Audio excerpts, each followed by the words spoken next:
This former football player, Ryan Terry Clark, has some very choice words to share about Sean Puff Daddy Combs. First thing, and we need to be honest, like Sean Combs is a bitch, right? And I think the men who are around him and knew he was that, they I do have two little girls, and we sort of got into the conversation when he was brought up by Floyd Mayweather, and some of the things he was saying is like, no, if he did those things, he's a monster.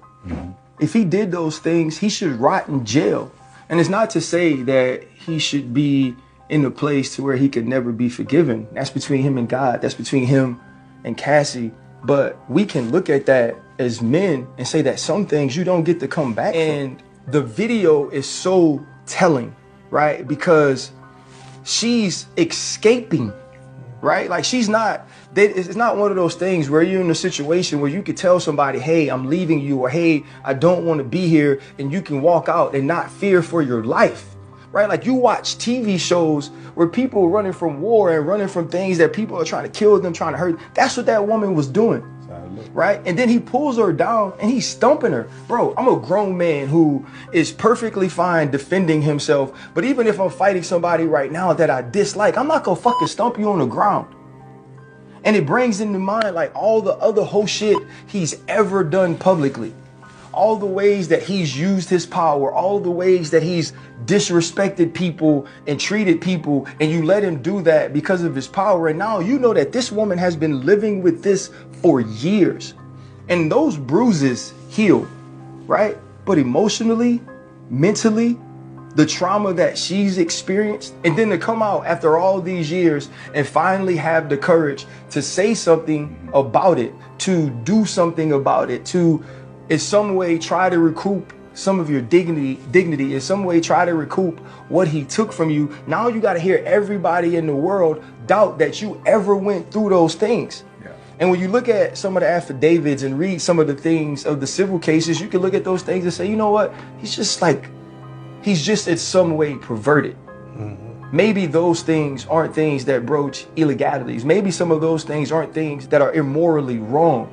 But to beat that woman like that, someone who's clearly scared of you, someone who's clearly in fear, someone who's clearly afraid, and you think that make you a fucking man?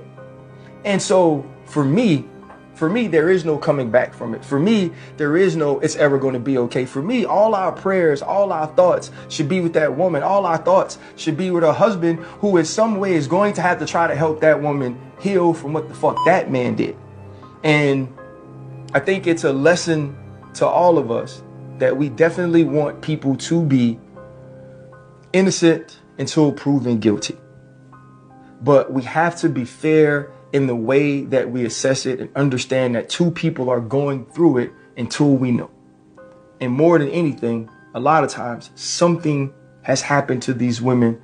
They're going through something, and we have to be fair to them to wait and to at least know that this or that happened before we start calling them liars, before we start defending people just because we have the same melanin in our skin. I will never in any way defend him, vouch for him, give him any sort of grace when it comes to this. He owes that woman, all women, his children, Kim Porter, the past mother of his child, because we've heard shit about this man forever. But to see it like that, to see him stump that girl out and then want to be in front of people acting like he loved her, acting like he cared about her when she's walking around in fear, bro. It's one of the more fucked up things I'd ever seen. And he is a bitch to me forever. Period, point blank.